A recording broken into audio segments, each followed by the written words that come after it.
For more on this issue and how to better spend your money or plan to, I talked to Matt Becker, founder of Mom and Dad Money. He provides financial consulting services to new parents, and I asked him how to budget before the baby is born. It's a great question, and I think the honest answer is that it depends on your situation. Housing is a big part of it. Education can be a big part of it. Just basic things like food and clothing and all of that can be a part of it.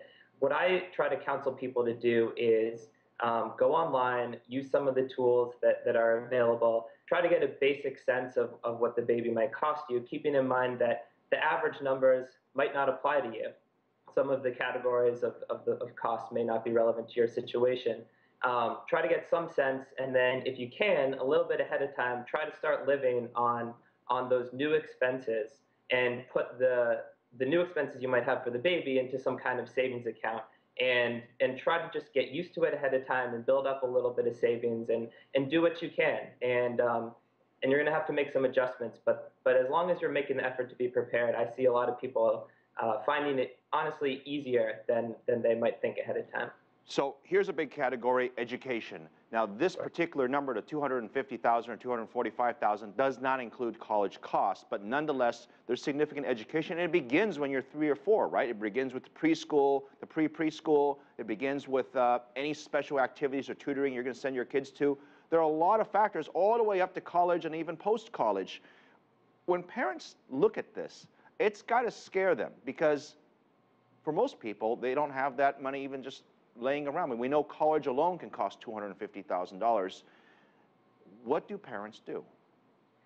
Sure, it can absolutely be intimidating. And I think there's a lot of pressure in our society, in America in particular, to send your children to the best preschool, the best private elementary school, high school, all the way through college. And what I would say is take a step back and just think about what your real priorities are and what options are available to you. I know I went to public school and I turned out okay, I think, at least that's what my parents tell me. And so I, look at the numbers, understand what they might be, but know that you don't have to compete with everyone around you.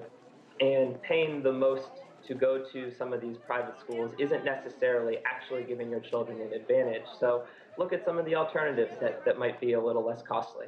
There is a disturbing phenomenon going on.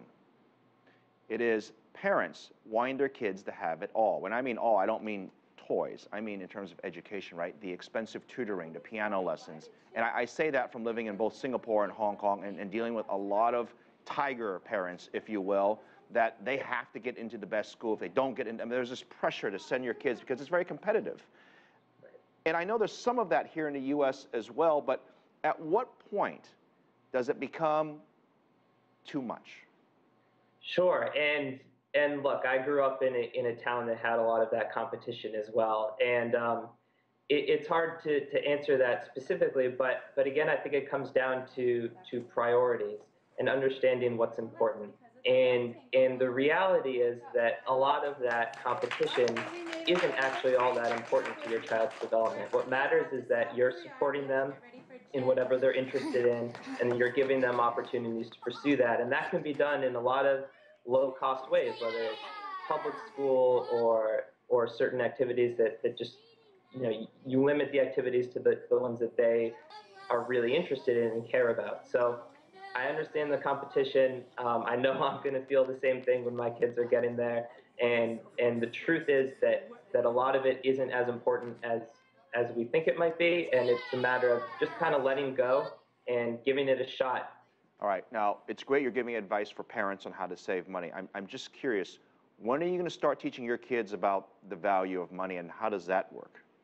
Sure, that's a great question. I don't have a set timeline for that. I'd like to start it early, and I'd like to, at least at the beginning, give them an allowance and without any strings attached, and let them spend it, save it, whatever, as they please, with the goal being they make their own decisions and learn from their own consequences. So from there, that's the big key for me, is giving them, empowering them to make their own decisions, learning from the consequences early before there are actually big, meaningful consequences, so that when they get out in the world, they have the skills to handle it. Matt, very quickly, the biggest mistake parents make? Sure, I think the biggest I think the biggest mistake parents make is not prioritizing and trying to do everything. And I like to tell people you can have anything you want, but you can't have it all, right? And so it really comes down to prioritizing, knowing what's important, and putting your resources towards the things that are important and not towards the things that aren't. Matt Becker, thank you, founder of Mom and Dad Money. If you include, by the way, colleges there, you're talking about $500,000 in today's money.